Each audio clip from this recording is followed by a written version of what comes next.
Eu gostaria de meditar com os irmãos nesta noite, num texto na carta de Paulo aos Romanos. Na realidade, eu vou utilizar dois textos, mas eu gostaria de estar meditando primeiramente capítulo 1 da carta de Paulo aos Romanos, Paulo escrevendo à igreja em Roma.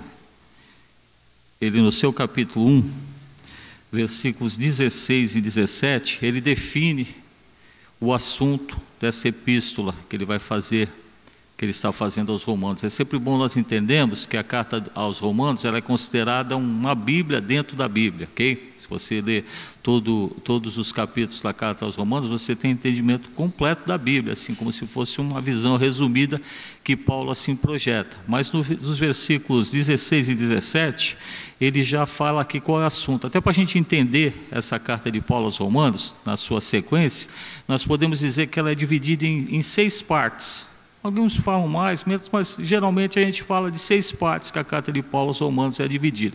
O primeiro capítulo, que vai do capítulo 1 até o versículo, capítulo 1, versículo 1 até o versículo 17, nós falamos da parte introdutória, e esses 2 versículos eles apresentam o assunto. Aí, se você for acompanhando, assim, numa ordem cronológica, do versículo 18 do capítulo 1 até o capítulo 4, final, versículo 25, você encontra ali Paulo falando sobre a justificação.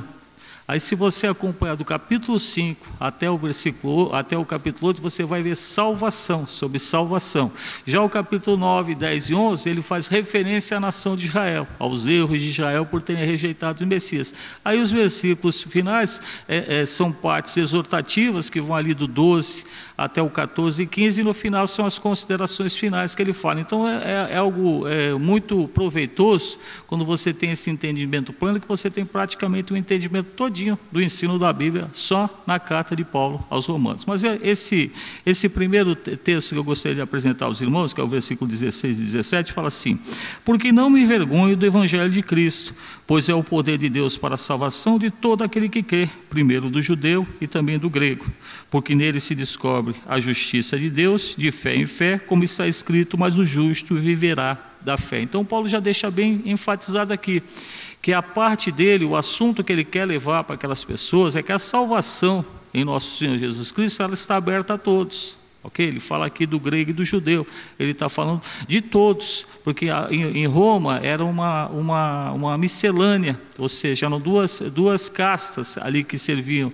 que haviam se convertido. Havia aqueles que eram realmente judeus e que tinham se convertido ao cristianismo, e havia os gentios, então havia uma separação. Então Paulo tinha essa preocupação. Então nós vemos o assunto nesse sentido. Mas o texto que eu gostaria de dar maior ênfase nessa noite, com tudo que nós temos visto acontecer, é na própria carta de Paulo aos Romanos, no seu capítulo 12, nos primeiros versículos, Paulo fala assim, Romanos 12, só um pouquinho mais à frente: rogo-vos, pois, irmãos, pela compaixão de Deus, que apresenteis o vosso corpo em sacrifício vivo, santo e agradável a Deus, que é o vosso culto racional. Aí ele fala no versículo 2: e não vos conformeis com este mundo, mas transformai-vos pela renovação do vosso entendimento, para que experimenteis qual seja a boa, agradável e perfeita vontade de Deus. Então, por que eu primeiramente fiz essa parte da apresentação assim sistemática do que significa a divisão da carta de Paulo aos Romanos, e citei aqueles 2 primeiros versículos ali, 16 e 17, que fala do assunto, e logo em seguida vim aqui para o capítulo 12, onde Paulo aqui rogo-vos. A palavra rogo-vos, quando nós vemos a Bíblia, ela tem uma conotação de um pedido entusiasta, de um pedido forte, não um pedido simples, rogo-vos. Então Paulo está falando para nós, rogo-vos, pois, irmãos, pela compaixão de Deus, ou seja, Deus tem compaixão de nós, então que pela compaixão de Deus, nós nos apresentamos apresentamos o nosso corpo em sacrifício vivo, santo e agradável a Deus, que é o nosso culto racional. E ele fala para não nos conformarmos. Então é nesse texto aqui, desse não nos conformarmos, no versículo 2, que nós temos que dar uma ênfase maior na palavra dessa noite. Os acontecimentos que nós temos visto acontecendo principalmente na nossa nação, para não falar no mundo todo, mas se nós pensarmos só na nossa nação, nós temos verificado os acontecimentos funestos, acontecimentos que beiram assim uma demência uma demência espiritual, pessoas que espiritualmente estão dementes. A verdade é essa. Nós temos hoje no país uma demência espiritual. O que significa uma demência espiritual? Talvez os irmãos tenham essa dúvida nessa noite, eu também não sei explicar. Eu não tenho os termos técnicos para falar isso para vocês, mas o sentimento é um sentimento que eu vejo, uma demência espiritual, onde os valores estão invertidos, onde cada um estabelece a sua norma de conduta e coloca essa norma de conduta na presença de Deus e quer que Deus aprove. A verdade é essa, isso é uma demência espiritual. A pessoa quer viver um ritmo de vida que não agrada ao Senhor, mas ao mesmo tempo agrada a ela, então ela quer que Deus aceite dessa maneira. Então nós vemos essa demência espiritual, e Paulo aqui está falando, não vos conformeis. Então essa palavra, ela tem essa conotação de trazer para cada um de nós uma visão introspectiva, se nós estamos nos conformando com esse mundo. Como é que nós estamos vivendo nesse mundo? Nós estamos nos conformando com esse mundo? Se os irmãos lerem um pouquinho mais à frente, o capítulo 12, ele fala dos dons que devem ser aplicados. Então, se nós fôssemos aplicar esse capítulo 12 todo no estudo, nós falaríamos, escuta, nós estamos nos conformando? Aí todos talvez façam, não, nós não estamos nos conformando. E como é que nós descobrimos que nós não estamos nos conformando com esse mundo?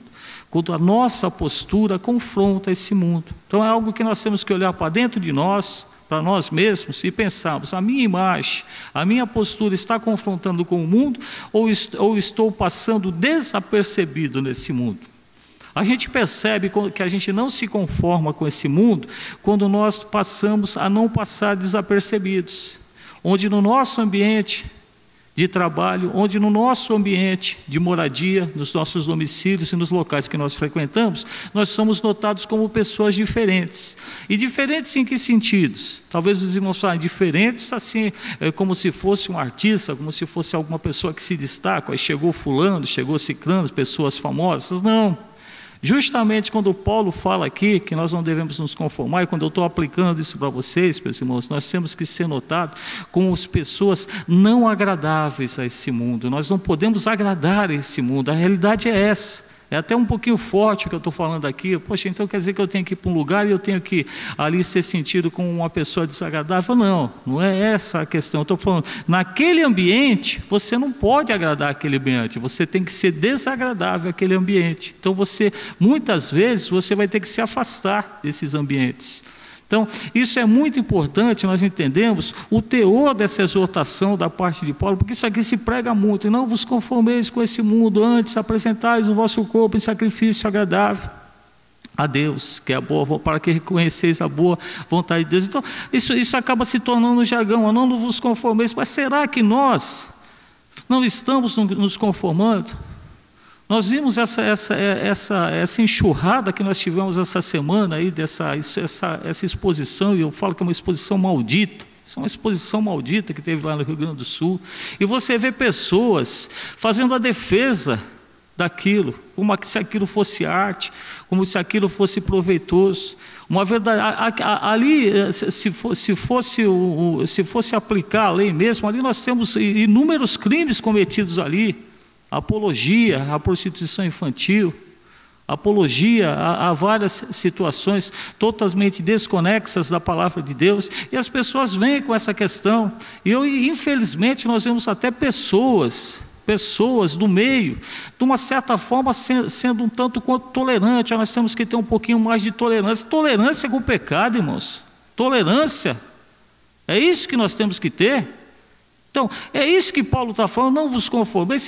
Se Paulo sendo mais enfático, ele fala assim, olha, não tolerem vocês, a igreja evangélica capaz, não tolerem, não permitam que ensinos como esse sejam difundidos na vossa congregação, nas pessoas da vossa família, não permita, retruque, confronte com a palavra de Deus. É isso que Paulo está falando, porque quando você vê na sequência aqui, que ele fala assim, versículo 4, porque assim como como em um corpo temos muitos membros e nem todos os membros têm a mesma operação, assim nós que somos muitos, somos um só corpo em Cristo, mas individualmente somos membros uns dos outros, de modo que, tendo diferentes dons, segundo a graça que nos é dada, se é profecia, seja ela segundo a medida da fé, se é ministério, seja ministrar e ensinar, haja dedicação ao ensino, ou o que exorta, use esse dom em exortar, e o que reparte, faça com liberalidade, o que preside com cuidado, quem exercita misericórdia com alegria. Então Paulo ele denota, ele relaciona alguns dons,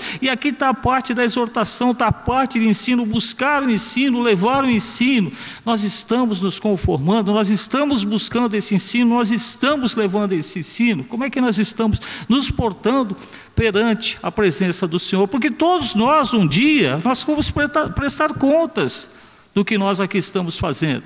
Então é isso que nós temos que ter. Paulo fala com relação a isso, a essa exortação.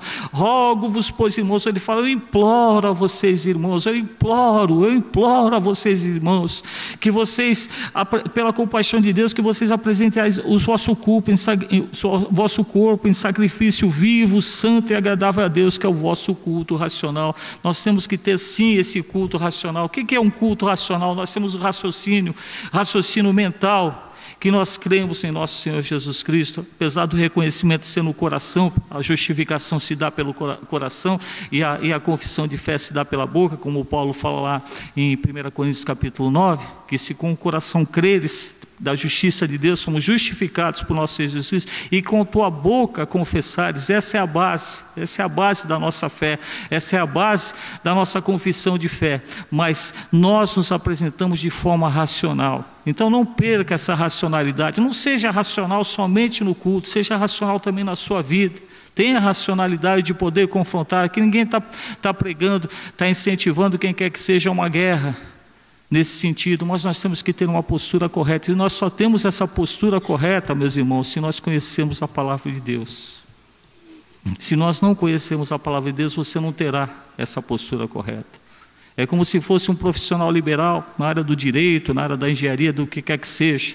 Ele, para prosseguir na sua carreira, para ele fazer uma defesa dentro da sua atividade, ele tem que conhecer aquilo que ele está defendendo. Se você quer conhecer a Bíblia Sagrada, conheça a Bíblia Sagrada, busque estudos, busque conhecer mais a palavra. Infelizmente, os cultos de ensino da maioria das igrejas, eu vejo pela nossa e vejo pela maioria das igrejas, eles são os mais rejeitados. As pessoas, eu ainda conversava ali com as irmãs que estão se preparando para o batismo, e quando a gente está lhe dando esse pequeno curso de vida frutífera, depois damos de catecúmenos, novos convertidos e assim por diante, você vê o entusiasmo daquelas pessoas que estão se preparando para o batismo, mas parece que depois do batismo encerra, não precisa conhecer mais nada. Aí começam os erros doutrinários, aí começam os desvios doutrinários, e a pessoa, sem perceber, ela vai se afastando da palavra de Deus. Aí entra nessa exortação de Paulo aqui, acaba se conformando com o mundo e acaba seguindo o mundo. Então, que nós tenhamos essa convicção plena. Nós falamos aqui pela manhã do mundo vindouro. Você tem uma promessa de Deus para esse mundo vindouro. E essa promessa há de se cumprir. Não é porque eu quero, não é porque você quer. É porque Deus tem esse propósito na nossa vida. Então, nós temos esse segmento, esse entendimento de não nos desviarmos da palavra do Senhor. Então, escute Romanos 12, versículo 1. Não vos conformeis com esse mundo. Não vos conformeis com esse mundo, mas vamos buscar a palavra do Senhor. Vamos elucidar as nossas dúvidas na palavra do Senhor. Esse é o nosso guia. Esse é o nosso manual de vida aqui. Todas as nossas dúvidas estão elucidadas aqui. Basta nós termos um entendimento. E esse entendimento quem nos dá é o Espírito Santo de Deus. Então busque mais a palavra do Senhor. Que Deus abençoe a todos. Vamos com muita alegria adorar ao nosso Deus com os nossos louvores.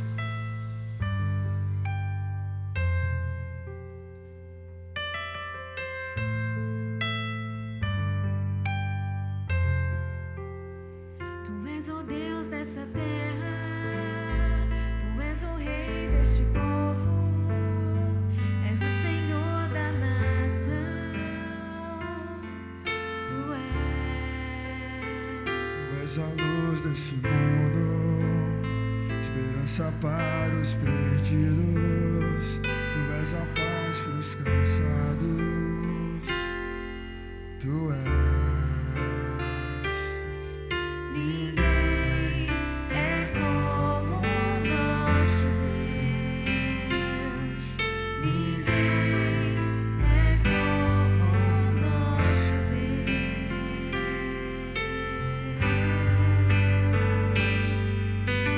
Grandes coisas estão por vir. Grandes coisas vão acontecer neste lugar.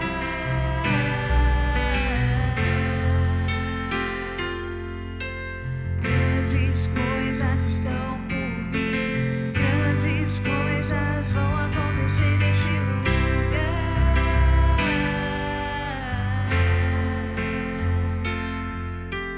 Grandes coisas estão por vir. Grandes coisas vão acontecer aqui.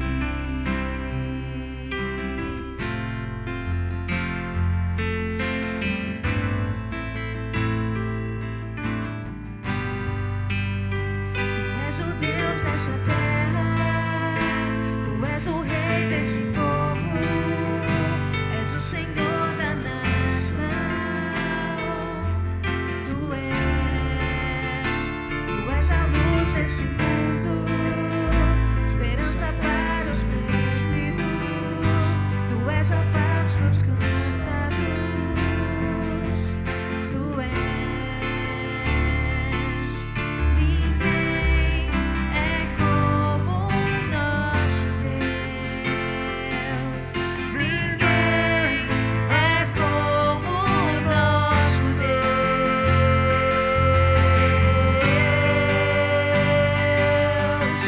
Grandes coisas estão por vir. Grandes coisas vão acontecer neste lugar.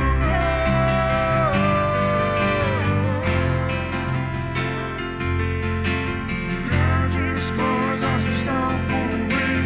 Grandes coisas vão acontecer neste lugar.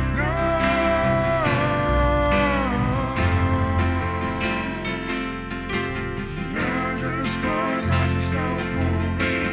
Grandes coisas vão acontecer aqui.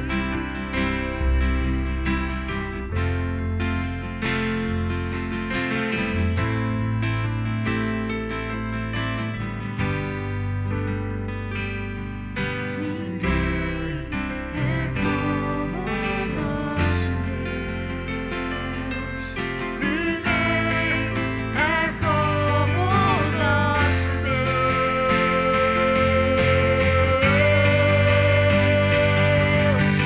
Grandes coisas estão por vir. Grandes coisas vão acontecer neste lugar.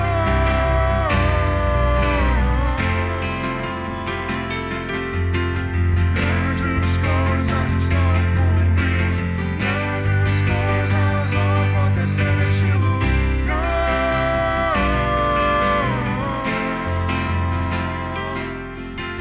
Grandes coisas estão por vir. Grandes coisas vão acontecer aqui. Nós cremos, Senhor, que grandes coisas o Senhor vai fazer no nosso meio. Que a sua glória possa ser manifestada. Que nós possamos dar liberdade ao Teu Espírito Santo para agir nas nossas vidas. Se você quer que grandes coisas vão acontecer, você possa declarar mais uma vez: ninguém é como o nosso Deus, amém? Ninguém é como o nosso Deus. Não há ninguém como Tu, Senhor. É como o nosso Deus.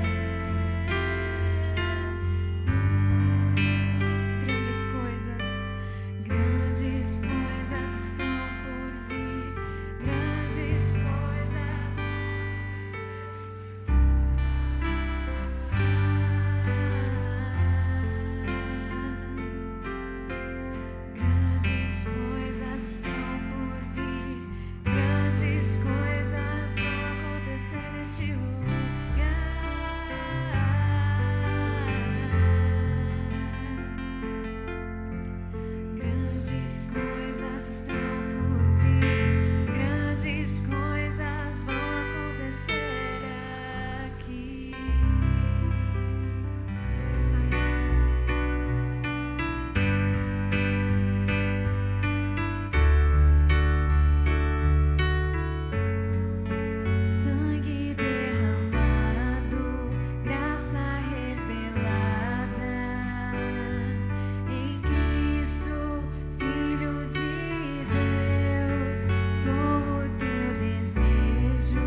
Cumprimento os irmãos, amigos, com a paz do Senhor.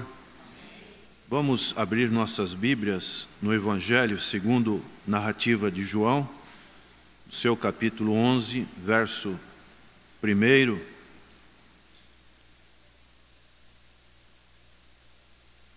Gostaria nessa noite de falar sobre o tema doença. Diz o Evangelho segundo João, capítulo 11, verso 1. Estava então enfermo um certo Lázaro de Betânia, aldeia de Maria e de sua irmã Marta. E Maria era aquela que tinha ungido o Senhor com unguento. Ele tinha enxugado os pés com os seus cabelos, cujo irmão Lázaro estava enfermo. Mandaram-lhe, pois, suas irmãs dizer: Senhor, eis que está enfermo aquele que tu amas. E Jesus, ouvindo isso, disse: Esta enfermidade não é para a morte, mas para a glória de Deus, para que o Filho de Deus seja glorificado por ela. Ora, Jesus amava a Marta e a sua irmã e a Lázaro. Ouvindo, pois, que estava enfermo, ficou ainda 2 dias no lugar onde estava. Senhor, que continue a Tua graça, o Teu Espírito Santo falando aos nossos corações, que não sejamos simplesmente ouvintes, mas praticantes da Tua palavra, e que esse tema, Senhor, possa despertar em nosso ser uma vigilância cada vez maior. Ó Deus, que nós tenhamos das coisas presentes e daquilo que está para acontecer no futuro. Nós oramos em nome de Jesus. Amém. Essa narrativa pode nos parecer, à primeira vista, que o Senhor não teve muito interesse com relação a esse chamado que fizeram as irmãs de Lázaro. Eu creio que o ministério do Senhor Jesus, ele se deu principalmente em 2 lugares: a Galileia, aonde ele exerceu o seu ofício de carpinteiro por 30 anos, junto com seu pai José, e ele começou ali na Galileia dos gentios a pregar o seu evangelho, e o seu ministério na cidade de Jerusalém. Então são lugares distantes que ele teria que ter um ponto de apoio. E parece-me que este ponto de apoio era a casa de Lázaro com as suas 2 irmãs, Maria e Marta. Porque Betânia ficava a 3 quilômetros com relação a Jerusalém. Então eram pessoas que tinham muita intimidade com o Senhor, pessoas que eram próximas do Senhor, pessoas que conviviam com o Senhor. Quantos aqui nessa noite têm essa convivência com o Senhor Jesus? Pessoas próximas. Mas aconteceu algo que pode ocorrer com qualquer um de nós, que foi a doença. Lázaro ficou doente. E agora? O que fazer? Quais são os recursos? Podemos tirar, inicialmente, um conceito errado que existe, que a doença, o sofrimento, é a paga de alguma coisa que nós fizemos. Nós vemos, por exemplo, estamos lendo o livro de Jó, os 3 amigos de Jó, eles inquiriram Jó que Jó tinha algum pecado oculto, alguma coisa que o fazia este grande sofrimento, este grande mal. Então tem muitas pessoas que acham que o sofrimento, a doença, ela vem de alguma situação que a pessoa tenha feito. E às vezes isso realmente ocorre. Mas nós vemos aqui que o Senhor amava, diz o texto, a Lázaro, Marta e Maria. Eram pessoas queridas pelo Senhor Jesus Cristo, mesmo assim, Lázaro ficou doente. Então nós podemos ficar doentes, é uma realidade. Ninguém está isento de ficar doente. E a doença é algo que vem para todas as pessoas. Não importa se a pessoa é rica, pobre, se tem uma grande posição social ou inferior, a doença vem para todos. Todos podem se adoentar. É o que nós estamos tirando lições desse texto. Alguém poderia perguntar, mas por que a doença? Por que Deus permite a doença? A Bíblia fala em Gênesis capítulo 1, verso 6, que tudo que Deus criou era o quê? Era bom. Tudo era bom.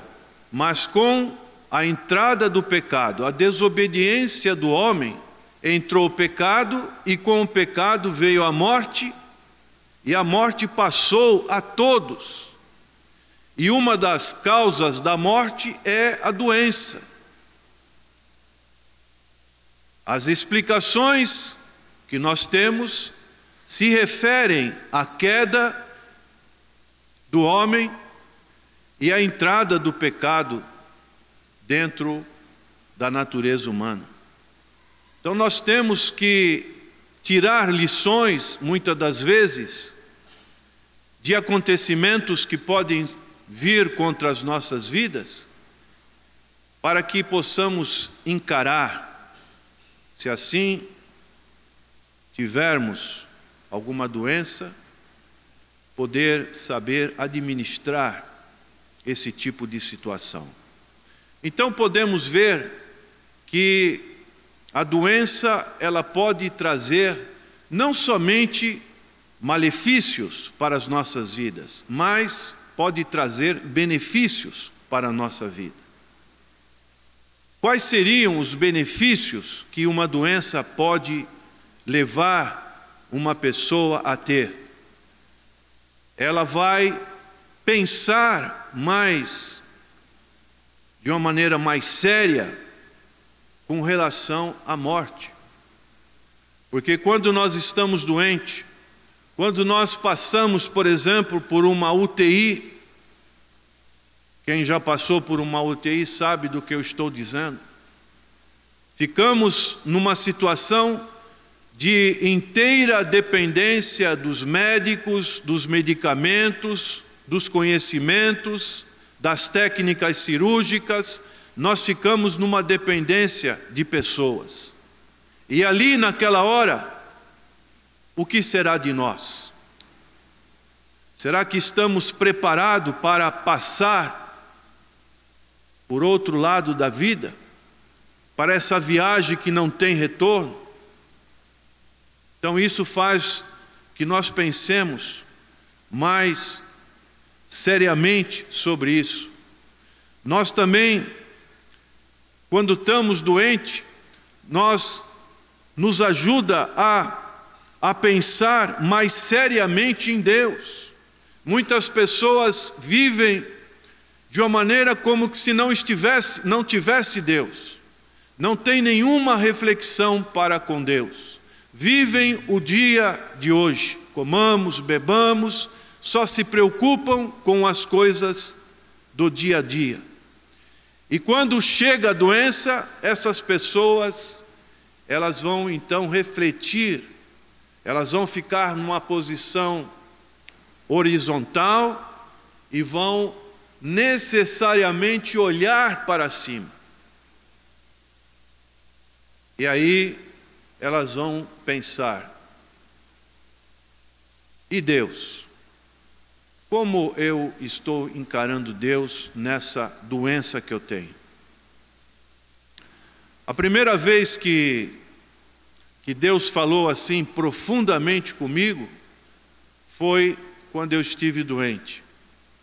Isso foi nos anos de 1974. Era uma época de carnaval, eu estava para concluir o meu curso superior, e a moda naquela época era curtir o carnaval em Salvador. Os Novos Baianos, a Tropicália, Caetano, Gil, era ir para Salvador. Meu projeto era ir para Salvador. Mas fui acometido de uma enfermidade que me deixou na cama. E ali, tendo que ficar na cama, eu comecei a refletir na minha vida, minha família, e ali o Senhor começou a falar comigo. E o Senhor foi preparando, vamos assim dizer, o meu coração para mais para frente tomar uma decisão ao lado do Senhor. Então, a doença, ela traz muitas das vezes benefícios para as nossas vidas, porque ela pode mudar a nossa maneira também de encarar a vida, como nós estamos encarando. Podemos ver a fragilidade da nossa vida. Às vezes vemos pessoas tão fortes, tão robustas, mas quando estão enfermas, essas pessoas vão se definhando. Cruzamos com essas pessoas às vezes na rua, em um ambiente, e quando olhamos para aquela pessoa, para a sua fisionomia, puxa, ficamos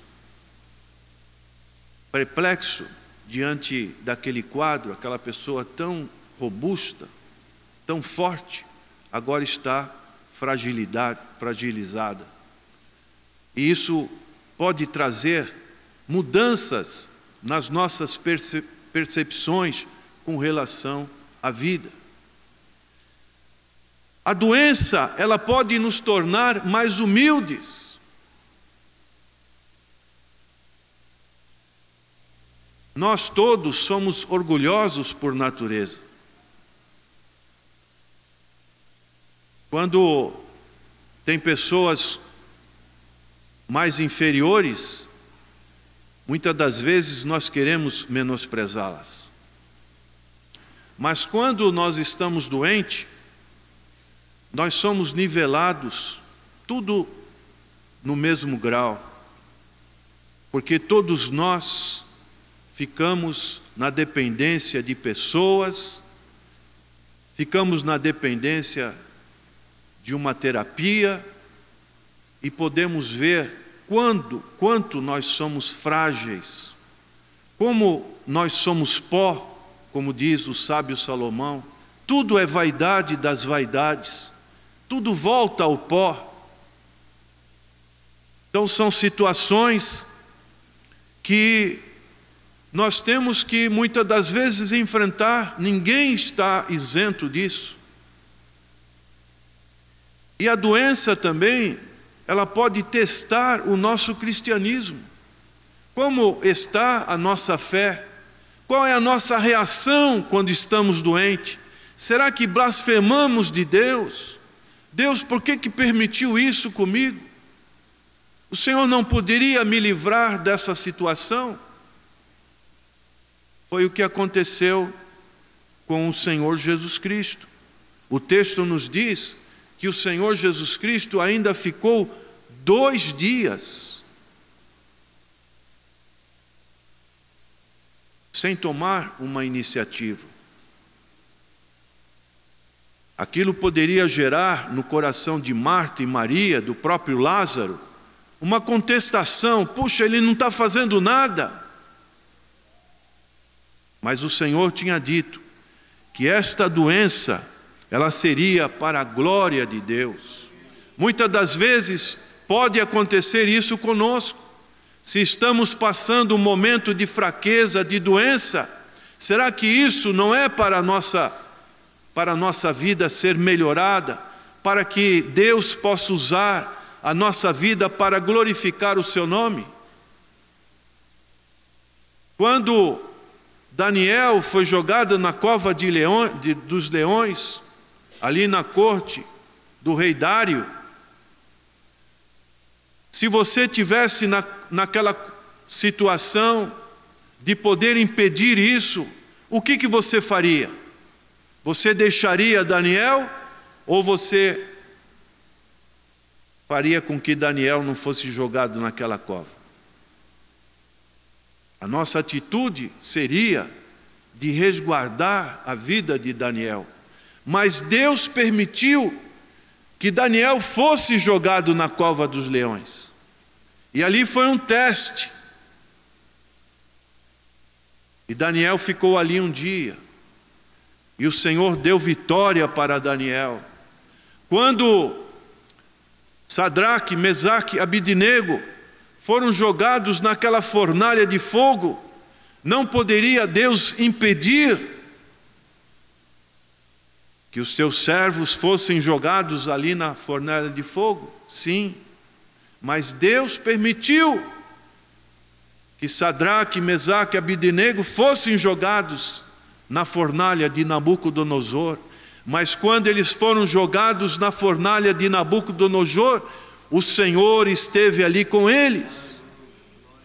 Quando o povo atravessou o Mar Vermelho, o Senhor não poderia já destruir Faraó? Poderia, mas Deus permitiu que o povo passasse por situações de desafios de fé. O povo tivesse seguindo Moisés, o mar se abriu, e ali então Deus tinha um propósito para que realmente o povo de Israel pudesse prevalecer contra os egípcios. Então, muitas das vezes Deus permite. Existe uma frase que é: não vem por amor, vem como? Vem pela dor. Muitas das vezes Deus permite que uma pessoa passe uma situação dificílima na sua vida, para falar com ela mais profundamente, para quebrar as barreiras, os preconceitos, as defesas que ela tem contra o seu poderoso Evangelho, que é poder de Deus, como já ouvimos nessa noite, para salvar todo aquele que crê. Então, doença nos convoca alguns deveres especiais. E esses deveres são: a doença nos recorda que nós devemos viver de tal forma que sempre estejamos prontos a nos encontrar com Deus. Quantos aqui estão preparados para se encontrar com Deus? Podem glorificar o nome do Senhor. Amós capítulo 4, verso 12 diz: prepara-te, ó Israel, para encontrares com o seu Deus. Você sabe o dia que vai se encontrar com o seu Deus? Então nós precisamos estar preparados. Pode acontecer alguma coisa na nossa vida. Quem pode dizer que não pode acontecer nada? Ninguém. Todos nós estamos propensos a uma situação que pode nos levar a ter esse encontro com Deus. E se tivermos esse encontro com Deus, como será? A doença nos recorda que devemos viver sempre de maneira que possamos suportá-la com paciência. Tem pessoas que não sabem, é um teste muitas das vezes do nosso eu, dos frutos do Espírito, se estamos realmente com os frutos do Espírito na nossa vida. Como reagimos diante de intempéries tão difíceis de passar? Mas isso é um teste. Isso aconteceu com Jó. Nós vemos, hoje eu tive meditando no início aqui de domingo, capítulo 27, ele fala assim no verso 4: não falarão os meus lábios iniquidade, nem a minha língua pronunciará engano. Então Jó, ele tinha essa paciência, ele é um sinônimo, uma expressão humana de paciência. Passou por uma doença terrível, por um problema seríssimo, que a sua própria esposa disse para ele: olha, Jó, é melhor você blasfemar desse Deus e morrer logo, porque a sua situação é complicadíssima. E o que Jó respondeu para aquela mulher: mulher, você fala como uma louca. E ele então pôde encarar esse desafio, essa prova. Por quê? Porque diz a Bíblia, e o próprio Deus disse a respeito de Jó: observaste o meu servo Jó, homem reto, sincero, temente a Deus e que se desvia do mal. Então ele passou por essa prova fez parte daquele propósito que Deus tinha na sua vida, e assim Jó então foi aprimorado na sua fé. Talvez você tenha que passar por essa situação. São provas, mas se você estiver em Deus, você vai prevalecer contra qualquer situação que possa ocorrer. Louvado seja o nome do Senhor. A doença nos recorda que nós devemos sempre estar prontos a simpatizar com os nossos semelhantes e ajudá-los. Hoje nós temos saúde, amanhã nós não sabemos, mas nós temos pessoas ao nosso derredor, familiares, amigos, pessoas que nós conhecemos, que muitas das vezes, por uma situação, ficam doentes. Qual é a sua reação? O que você faz? Você já ficou doente e recebeu uma visita de uma pessoa? Como é gratificante! Como é algo que faz com que o nosso coração ele tenha força para superar as dificuldades que nós estamos vivendo. Não existe coisa mais primorosa quando nós sabemos que uma pessoa está doente e nós podemos levar o conforto de uma palavra de incentivo, podemos ler a palavra do Senhor, e muitas das vezes a pessoa que está doente, como testemunho de muitos irmãos, essa pessoa que está doente, de vez dela receber o nosso conforto, ela que dá o conforto para nós, aleluia. Por quê? Porque ela está cheia da presença de Deus, ela tem um testemunho para oferecer, mas também cabe a cada um de nós sempre nos solidarizarmos com as pessoas que estão doentes, para que possamos ajudá-las. Sempre ter um doente próximo, uma oportunidade para que nós possamos estar exercitando aquilo que nós encontramos em Atos dos Apóstolos, testemunho do apóstolo Pedro a respeito do Senhor Jesus.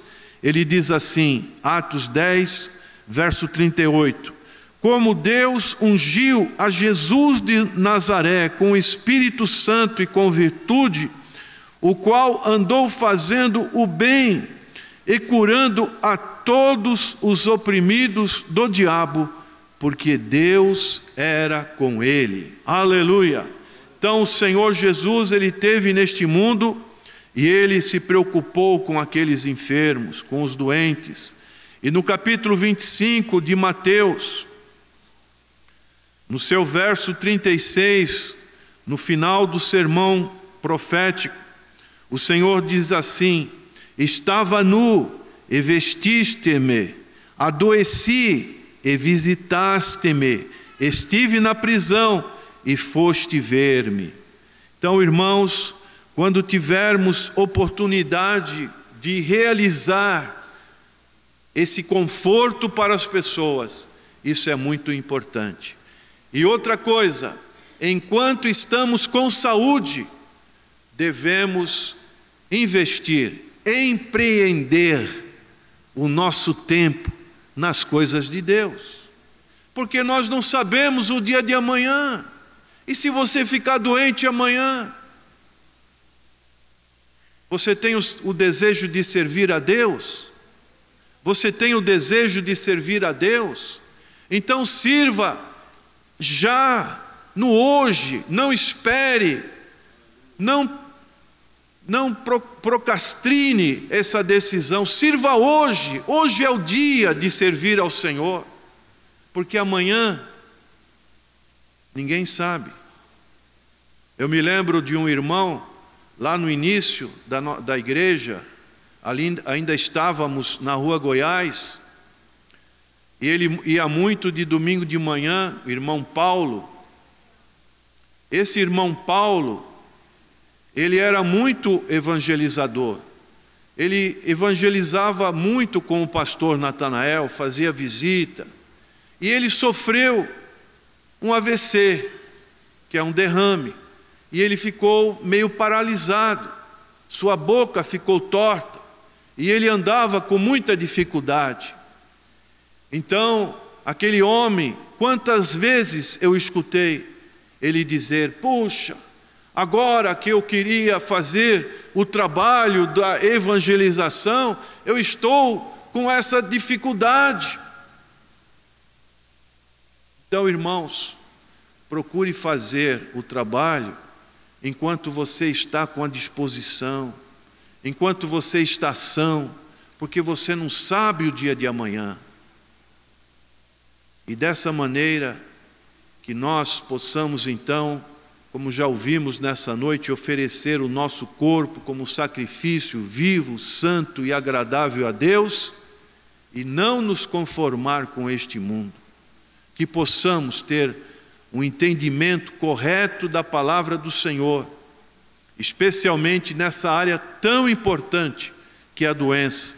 E aqui, para concluir, nós vemos que o Senhor Jesus Cristo, Ele foi à casa de Lázaro e Ele operou não somente a cura, mas Ele operou a ressurreição, porque Ele é a ressurreição e a vida. Existe, prezado amigo, uma doença que não é uma doença física, é uma doença espiritual. Essa doença espiritual, só existe um remédio. Qual é esse remédio? É o sangue do Senhor Jesus Cristo. Aleluia! Este remédio é infalível. Quem já passou por essa cura pode glorificar o nome do Senhor. Aleluia! Se você está aqui nessa noite, sente que você está doente, enfermo espiritualmente, que falta alguma coisa na sua vida, nesta noite, abra o seu coração. Entenda que você precisa de um socorro, de um médico. O Senhor Jesus, Ele é o médico dos médicos. Ele foi um homem de dores, um homem que passou pelas mesmas dificuldades que nós passamos, mas Ele carregou sobre si todas as nossas dores, e Ele nos curou da nossa enfermidade principal, que era a enfermidade na alma e no espírito. Aleluia! Então nós podemos hoje estarmos sãos para Deus. Não sabemos o que está ocorrendo no interior do nosso corpo, mas uma certeza tenha: minha alma agradece ao Senhor por tantos benefícios que Ele tem nos dado. Abaixe sua cabeça, vamos orar. Senhor, assim como o Senhor teve lá na casa de Lázaro, Marta e Maria, o Senhor está aqui nesta noite. Aleluia! Louvado seja o Teu nome, Senhor. Passeia no meio do Teu povo, no meio dos corações, Senhor. É o Senhor que prescruta, Senhor. É o Senhor que sonda, ó Espírito Santo de Deus, sonda, Senhor. Se tem alguém aqui enfermo, Senhor, fisicamente, mas principalmente espiritualmente, Senhor, que nesta hora o Senhor possa operar a cura nesta vida, Senhor. Ó Deus, por misericórdia, opera a cura agora, Senhor. Ó Deus, aqueles que desejam esta cura, estejam pedindo ao Senhor socorro, Senhor, para que sejam curados das enfermidades da alma, do espírito, Senhor. Ó Senhor, nós cremos no Teu poder, na Tua maravilha da Tua operação.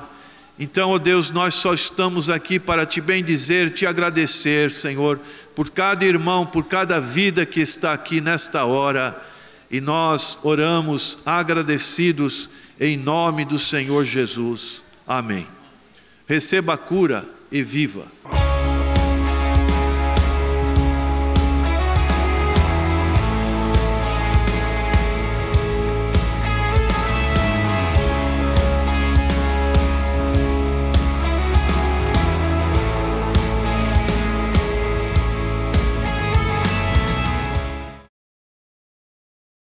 Do dia 9 a 14 do 10, será realizado na Igreja Evangélica da Paz o 12º Seminário Apologético Pastor Natanael Rinaldi. E mais uma vez, totalmente gratuito. Será um total de 14 palestras ao longo desses 6 dias, como o inferno na visão das seitas, o controle mental das seitas, ideologia de gênero e imortalidade da alma.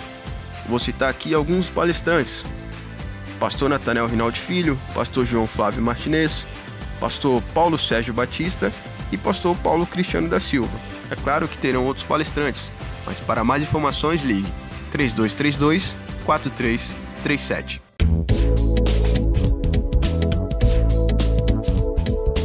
Você quer recuperar a beleza do seu sorriso? Estão faltando dentes em sua boca? Sua prótese não está mais funcionando? Você não consegue mastigar direito? Precisa remover dentes impactados? Seus dentes estão amarelados? Então, venha conhecer a Rinaldi Odonto. Temos estacionamento próprio e você poderá contar com agradável cordialidade na recepção, excelente pré-atendimento, avaliação em procedimentos personalizados com os doutores Natan e Natanael Rinaldi.